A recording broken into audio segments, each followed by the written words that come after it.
Hey guys, welcome to another video on our coach series. We're bringing to you this time a lower body strength workout. And again, today I have joined with me Lanka, one of my national swimmers. And today's session, like I said, it's going to be lower body focused. We'll be talking to you about the rep range, tempos, and everything. And again, it's all done with zero equipment. You might need a bench or some steps nearby, but that's about it. To start off our main workout, we're going to start off with squats. One of the most functional dynamic movements there is. There's so many variations to it. We're going to start with the standard squat, but all we're going to work on is adjust the tempo a little bit. So for a standard squat position, first thing is we look at the feet placement. We want to make sure your feet are just outside your hips, with your toes slightly turned out, just with your main toes pointing out fraction. With this, you're going to have your hands in front, make sure your shoulder blades are tucked in, and from here, squat and ensure our hips get in parallel line with our knee. So to start the squat, we're going to go with a 5-5-5-1 tempo. 5 second eccentric, 5 second pause, 5 second concentric, 1 second at the top, and just start that second rep. So Dinah's going to show us that 5 second eccentric to begin. So make sure when you go down for the eccentric, take a deep breath in, and down for 5, 4, 3, 2, 1. When you're at the bottom, we start that 5 second pause. And here, you want to make sure your thoracic is nice and tight, your chest is tall, and we're bringing that hip in line with that knee. And we're going to drive up for 5 seconds. 4, 3, 2, 1. You wait for 1 second at the top. So go for that one more rep again. So down 5, 4, 3, 2, 1. Get the hip in line with the knee. 4, 3, 2, 1, and come down. So remember, 5 down, 5 pause, 5 up. And here we're going for 10 repetitions. Once you finish that first movement, we're going into jumping squats. So the first one is, the technicality doesn't change, but the intensity changes, because the actual recruitment and the tension that you'll feel through your muscles on a controlled eccentric concentric load is far more different to a speed or plyometric movement. So we do the technical and the more loaded one first, and we go for the regressed version after. So on here, we're just going for a squat jump.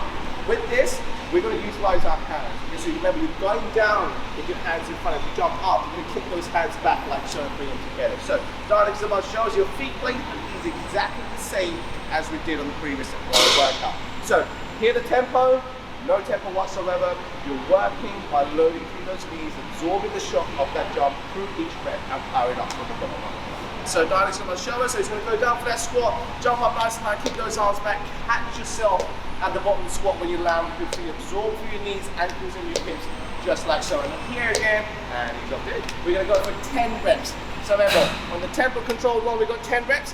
On jump squats, we've got 10 reps. We're going for 4 rounds in total, guys. We're going for 60 seconds rest in between each set. Right guys, so for the second part of today's lower body session, we're going to transition into some hip thrusts and some back foot elevated split squats. The purpose of this is we're going to work in the posterior chain of our lower body, so your hammies, your glutes, to help stabilize your hips. So to start with, Dynika's going to get into a hip thrust position. Now you can use a bench or an end of a bed or like even the edge of a sofa for you to do this on. You want to make sure your shoulder blades just under your scaps are placed on the edge there. With your hands across your body, you're going to tuck your chin against that chest, because what we want to do is we want to lengthen that spine to prevent us hyperextending. Once your chin's down, you're going to hinge down towards the ground. You want to make sure your feet are at hips width and that your main driving and contact point is through your heels and not through the balls of your feet. When you're in this position, you're going to drive up nice and tall. You're going to squeeze the glutes, keep that chin tucked in, looking forwards, and making sure you hold for 3 seconds and then you drop down again. Always make sure your eye line is looking forwards towards here. Good, extend and keep that chin up as we come up, good, and then hinge back down. So remember, 3 second pause at the top, driving through those heels, full extension, keeping that chin tucked in. Once you've done your 10 reps on that, so remember, it's 3 second pause at the top, you're going to go on to a split squat. So for a split squat, you're going to make sure your front leg is on a standing position. Again, the main driving point on that front leg is through that heel. Your back leg, you want to make sure your toes are away. You don't want to be pointing the toes down, so show me with the toes down. That's it. You don't want to be doing that. You want to make sure your toes are away, relax, and you feel the lengthening and the tension coming through that hip flexor. keeping your hands in front or on your hips, down to you which position you want to go to. You want to control down. Make sure you feel the weight going back. We're not trying to overload the knee forwards, and you want to feel the stimulus on the hamstring and the glute on the standing leg. Pause for 3 seconds and drive up tall. And again, down, and then pause, 2, 3, drive up. Perfect, ease off there. So on the second movement, we're working 10 to 12 reps on each side. So remember, on the first one, on the hip thrust, you've got 10 reps, full extension, squeezing the glute for 3 seconds, and then hinging back down. On the second movement, it's a back foot elevated split squat with your back foot on an elevated position, going down, pause for 3, powering back up, and we're going from 10 to 12 reps on each side on that movement. Right guys, so for part 3, what we got coming up, we have a Cossack lunge as well as a Curtsy Lunge. On this, still targeting the lower body, we're starting to transition more towards a unilateral strength. So starting to isolate one side a lot more rather than depending on bilateral strength. So like a squat is a bilateral movement. Anything that involves loading one leg or actually stabilizing through one leg is more on the unilateral side. So Danik is going to demonstrate what a Cossack lunge is. Now, this is slightly different to a lateral lunge, remember guys. On a lateral lunge, we'll have your feet nice and flat and you'll load onto either side like so. That's a lateral lunge. For a Cossack lunge, on the side that you're not loading onto, you're going to lift the toe up towards the ceiling and go onto your heel. So Danik's going to show you the transition of the foot before he loads. So he's going to show you where the toe is going to be pointing before he starts to go down. So if you lift one toe up, bro, and don't go down yet, hold that position. So what you're trying to do is keep the toe pointed up. By externally rotating through the hip, you're going to activate that glute medius more.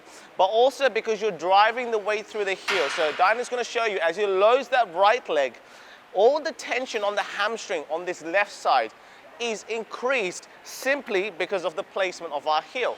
Let's do that one again. So hinging down nice and controlled, toes lifted up. Stimulus is far higher on this position compared to when the foot's flat, and then drive up again. And once you come down, you're going to get this foot to go flat, rotate the hip on the right side, and then load onto the left. Remember, always focusing on the toes to be pointing up towards the ceiling. On here, we've got 20 alternating reps, so 10 on each side. Take your time, work through your depth. Now this, especially on the Cossack, you do require some good range of movement. So one thing you'll find is you might be off balance when getting into this movement. You may not be able to get as deep. So depending on your range, some of you might only be able to get here. That's fine. Through time, you're going to improve your range of movement because this is a complete new move to you. The second move on this superset is a Curtsy Lunge. Now, Curtsy Lunge is slightly different to a standard reverse lunge as we're threading our leg across and behind our body. So Danik is going to demonstrate to you what a Curtsy Lunge looks like. So, as you can see, he stepped across the body and behind him. And the knee placement is also behind and across the knee. And he's going to drive through that front heel to stand up nice and tall, come back into a stable position. Once you come to the top, you're going to alternate the sides. So the opposite side is going to step back, around. You feel the tension through the glute and the hammy, and you're driving through that front heel to lift up. On here again, we're going for 20 alternating reps. So of these two workouts, this is a superset. You've got 3 sets of each movement to do back to back. And once you've done each set of each, then take a 60-second rest and repeat on to that next set. Right guys, so for part 4, we are coming up is a loaded to unloaded beast as well as a wall sit. So this is a nice little finisher for those quads at the end of this lower body workout. So Danik is going to go into a 4-point position. So on the ground with your hands stacked under your shoulders and your hips stacked right above your knees. So you want to make sure that your knees are slightly off the ground. From this position, his first focus is to load the hips all the way back towards your heels and extend and lengthen those arms. Once he does that, he's going to extend forwards, loading over those wrists, the shoulders going well over the wrist, and you're locking your knees back, squeezing your quads and your glutes. Sit back again, and again, load and extend, just like so. The focus and the stimulus here is mainly through those quads, but there's a lot of work that's happening through our shoulders and our arms to the front as well. And relax there. So on this movement, we've got 20 reps to complete. Once you finish your 20 reps, you're going to go straight into a wall sit. So for the wall sit, you can use a wall or a pole or a pillar behind you. You're going to go into a nice seated position with your knees being at a good 90-degree angle. So you kick the legs forward a bit more. So what we want to see is a nice 90-degree angle through the knees with your feet at hips width, shoulder blades back, bracing that core. Make sure there's sufficient drive through those legs to hold your body strong. What we're going to recommend you do is go for max efforts each time, because your body's going to find a little bit of fatigue when you do the loaded to unloaded beast. As soon as you come on here, max it out. Whether it's 30 seconds, 20 seconds, or a minute that you can hold, go for it.